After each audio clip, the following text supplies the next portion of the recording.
नमस्कार मैत्रिणींनो, मी Archana stitching with Archana Viber चॅनलमध्ये तुम्हा सर्वांचं स्वागत आहे। आजच्या व्हिडिओमध्ये तुम्हाला कटोरी ब्लाउजचं कटिंग मराठीमध्ये सविस्तर तुम्हाला मी या ठिकाणी दाखवणार आहे। मैत्रिणींनो, कटिंग करण्यासाठी आपल्याला हा डबल फोल्ड पेपर मी इथे घेतलेला आहे। तर डबल फोल्ड पेपरचा मी इथे वापर करत आहे। तर अगोदर इथे पूर्ण मेजरमेंट आपण लिहून घेणार आहोत। आपल्याला कोणकोणते मेजरमेंट लागणार आहेत ते या ठिकाणी मी लिहून तुम्हाला व्यवस्थित समजावून सांगते, म्हणजे मग आपल्याला कोणत्या मेजरमेंटची आवश्यकता आहे ते आपल्याला या ठिकाणी समजेल। इथे लागते सर्वात प्रथम आपल्याला उंची लागते। तर उंची आहे 12.5, बाही आहे या ठिकाणी 5 इंच। त्यानंतर बघा इथे आपली बगल आपल्याला लागणार आहे, तर बगल आहे 13.5 इंच। त्यानंतर आपल्याला इथे लागणार आहे छातीचं माप, तर छाती आहे 33 इंच। गळा आहे मागच्या साईडचा 9 इंचचा। त्यानंतर गळा पुढच्या साईडचा 5.5 इंच 5.5 इंचाचा आहे या ठिकाणी। आता त्यानंतर आपल्याला शोल्डर लागणार आहे, तर शोल्डर आहे 14 इंच। एवढीच मेजरमेंट आपल्याला लागतात। अजून एक लागणार आहे तर कमरेचं मेजरमेंट, तर कंबर आहे 26 इंचाचं। तर बघा इथे उंची आपली किती आहे 12.5, तर 12.5 प्लस 1.5 इंच आपण घेणार आहोत। 12.5 आणि खालचा आणि वरच्या साईडचं शिवण्यासाठी आपल्याला अर्धा इंच एक्स्ट्रा 13.5 आणि अर्धा इंच अजून एक्स्ट्रा फ्रंट साईडसाठी आपल्याला लागतं। बॅकला बरोबर 1 इंच लागतं आणि फ्रंटला 1.5 इंच लागतं। त्यासाठी मी ते अगोदर 1.5 इंच एक्स्ट्रा घेते, बॅक आपण नंतर कट करणार आहोत। तर बघा इथे म्हणजे 12.5 प्लस 1.5 14ची उंची या ठिकाणी मी घेतलेली आहे। तर बघा इथे 14ची उंची आपण इथे घेतलेली आहे। आणि त्यानंतर इथे 5.5ची आपल्याला लगेचच बगल करून घ्यायची आहे।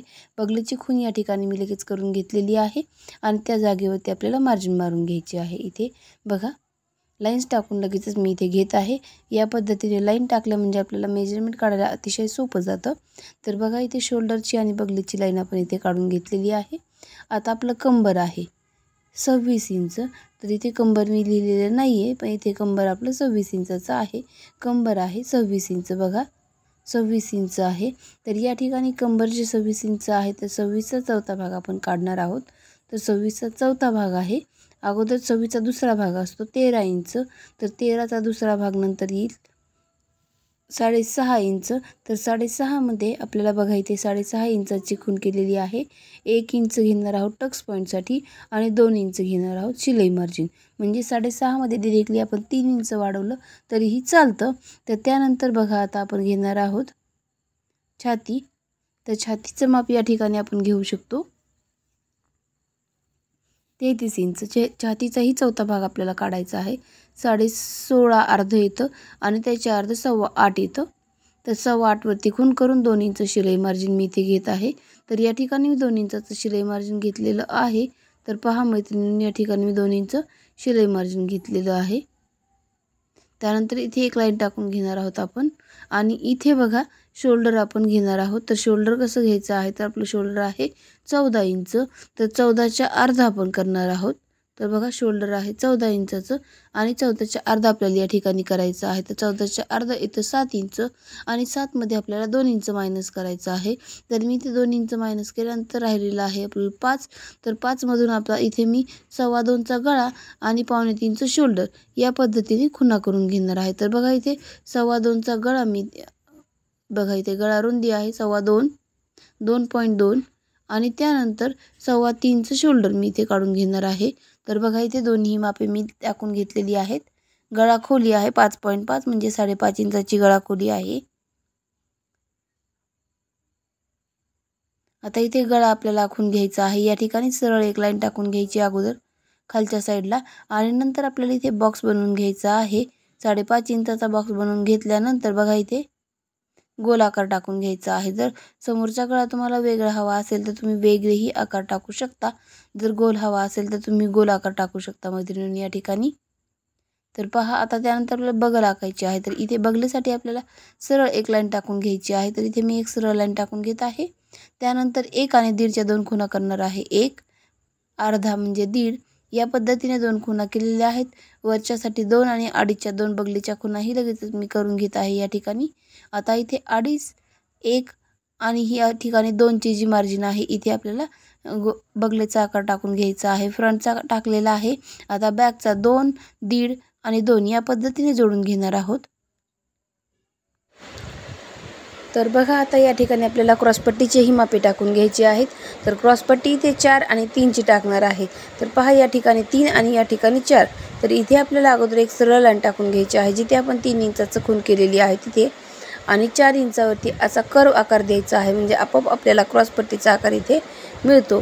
आता आपल्याला कटोरीचं माप टाकायचं आहे, पण अगोदर इथे 2.5 इंचाची खूण करून घेऊयात। वरतून 5 इंचाची खूण करून घेणार आहोत। तर इथे 5 आणि 2.5 मी खुणा करून घेतलेल्या आहेत। तर इथे 2.5चं माप आहे आणि इथे 5 इंचाचं। या पद्धतीने मापे तुम्हाला मी समजावून सांगण्याचा प्रयत्न करत आहे। तर बघा आता इथे आपल्याला कटोरी आहे 5.2। तर इथे 5.2 ची एक सरळ लाईन टाकून घेत आहे। तर पहा इथे एक खूण करून घ्यायची आणि त्यानंतर सरळ लाईन टाकून घ्यायची। आता मैत्रिणींनो या ठिकाणी इथे बघा मी 5.5चं तुम्हाला माप सांगितलं होतं, पण चुकून माझ्याकडून पावणे 5 सांगण्याच्या ऐवजी 5.25 सांगण्यात आलेलं आहे। तर कटोरीचं माप आपलं आहे 5.25, म्हणजे 5.25 म्हणजे 4.8 इंच। तर इथे मी 5.25ची वापस खूण करून घेते आणि त्यानंतर इथे आपल्याला एक सरळ लाईन टाकून घ्यायची आहे। तर इथे सरळ लाईन टाकल्यानंतर इथपासून आपल्याला जिथे आपण 2.5 इंचाची खूण केलेली आहे ती जोडून घ्यायची आहे बघा या पद्धतीने, आणि नंतर 5 इंच जोडून घ्यायचं आहे। या पद्धतीने इथे आपल्याला कटोरीचं जोडून घ्यायचं आहे, म्हणजे कटोरीचा आकार आणि शेप एकदम व्यवस्थित येतो। तर बघा या पद्धतीने मी कटोरीचा आकार काढून घेतलेला आहे। आता त्यानंतर आपल्याला इथे कटिंगही करून घ्यायचं आहे। तर कटिंग बघा मी तुम्हाला करून दाखवत आहे। तर कटिंग या पद्धतीने आपण करून घेणार आहोत। दोन्ही पेपर एकत्र कट करायचे आहेत। फक्त बॅक साईडला अर्धा इंच बॅक कट करायचं आहे। ते कसं आणि कुठे कट करायचं तेही तुम्हाला इथे मी समजावून सांगणार आहे। तर बघा या ठिकाणी इथे माझं फ्रंट आणि बॅक दोन्ही कट करून झालेलं आहे। त्यानंतर इथे बघा हे जे मेजरमेंट्स होते आपल्याला स्टिचिंग करताना लागतात, त्यामुळे आपण ही बाजूला ठेवायची आहेत। तर बघा आता इथे मी बॅक बाजूला काढून घेतलेला आहे आणि फ्रंटचा आता इथे मी गळा वगैरे कट करून घेणार आहे। तर फ्रंटचा मी इथे गळा कट करून घेतलेला आहे। बगलेचा एक भाग कट करायचा राहिलेला होता, तोही लगेचच मी इथे कट करून घेणार आहे। बॅक अगोदर कट केलेला होता तो बॅकचा बगल होता, आता ही जे कट करत आहोत ते फ्रंटचं बगल आहे। आता इथे क्रॉसपट्टी मी लगेचच कट करून घेत आहे। तर क्रॉसपट्टी ही माझी कट करून झालेली आहे आणि त्यानंतर कटोरीचा आकार या ठिकाणी मी कट करत आहे। तर बघा इथे कटोरीचा आकारही मी कट करून घेतलेला आहे। एकदम व्यवस्थित सगळे पार्ट एक एक करून मी कट करून घेतलेले आहेत। आता कटोरी वाढवायची आहे। तर कटोरी कशी वाढवायची, तर या ठिकाणी मी कटोरी थोडंसं तिरकस कापडामध्ये ठेवलेली आहे। कशीही ठेवा, फक्त समोरच्या साईडला आपल्याला 2.5 इंच कपडा मिळालेला पाहिजे, यासाठी मी इथे तिरकस ठेवलेलं आहे। तर बघा इथे मी कसं मेजरमेंट घ्यायचं तेही तुम्हाला समजावून सांगते। इथे कटोरी जशीच तशी आपल्याला ड्रॉ करून घ्यायची आहे। तर मी इथे कटोरी ड्रॉ करून घेत आहे। तर बघा इथे मी कटोरी जशाच तशी ड्रॉ करून घेतलेली आहे। तर कटोरी मी आता बाजूला करून घेणार आहे। तर इथे बघा 1.5 इंच म्हणजे 3 रेषा इथे वाढवून घेणार आहेत। इथेही सरळ 3 रेषा वाढवायच्या आहेत आपल्याला। इथे बघा या पद्धतीने 3 रेषा, आणि इथे बघा एक तिरकी लाईन अशी मारायची आहे। जसं आपला कटोरीचा क्रॉसपट्टीचा आकार असतो तशी इथे मी एक लाईन मारलेली आहे। आता याच लाईनवरती समोर आपल्याला 2.5 इंच वाढवायचं आहे। तर बघा इथे आपलं 2.5 इंच भरत आहे, तर इथे मी 2.5 इंच वाढवून घेतलेलं आहे। त्यानंतर या साईडला अर्धा इंच सरळ खाली घ्यायचं आहे। बघा 2 पासून खाली 2.5 पर्यंत मी इथे वाढवलेलं आहे या पद्धतीने। त्यानंतर इथे जिथे आपण अर्धा इंच वाढवलं आहे तिथपासून वरती 1.5 इंचापर्यंत मोजायचं आहे। तर 4 भरलेला आहे, 4चा अर्धा इथं 8 भरलेला आहे, 8चा अर्धा इथं 4, इथे 4 पासून आपल्याला असा थोडासा क्रॉस आकार बाहेर काढून घ्यायचा आहे। या पद्धतीने मी इथे आकार बाहेर काढून घेतलेला आहे। इथे सरळ लाईन टाकून घ्या 2.5 पर्यंत, आणि त्यानंतर इथे अर्धा आणि 2.5 हे मेजरमेंट मोजून घ्यायचं आहे किती भरत आहे। तर इथे भरत आहे 7.5, 7.5च्या अर्ध 3.4 येत आहे। तर 4.5 तिथपासून 1.5 इंचाची लाईन खाली करून घेतलेली आहे या पद्धतीने, आणि हा भाग आपल्याला जोडून घ्यायचा आहे। तर इथे आपली कटोरी पूर्णपणे वाढून झालेली आहे। आता कटोरी आपण या ठिकाणी कटही करून पाहणार आहोत। तर कटोरी कशी कट करायची आणि याचा टक्स कसा दिसतो तेही तुम्हाला इथे मी सविस्तर दाखवणार आहे मैत्रिणींनो। तर पहा माझी कटोरी या ठिकाणी मी कट करून घेतलेली आहे। याच प्रकारे तुम्ही कटोरी वाढवणार आहात, आणि या प्रकारे कट केल्यानंतर अतिशय व्यवस्थित ब्लाऊज बसतो। कुठेही पफ वगैरे जास्त कमी येत नाही, आपल्याला हवा तेवढा व्यवस्थित पफ येतो इथे। तर पहा मैत्रिणींनो 1.5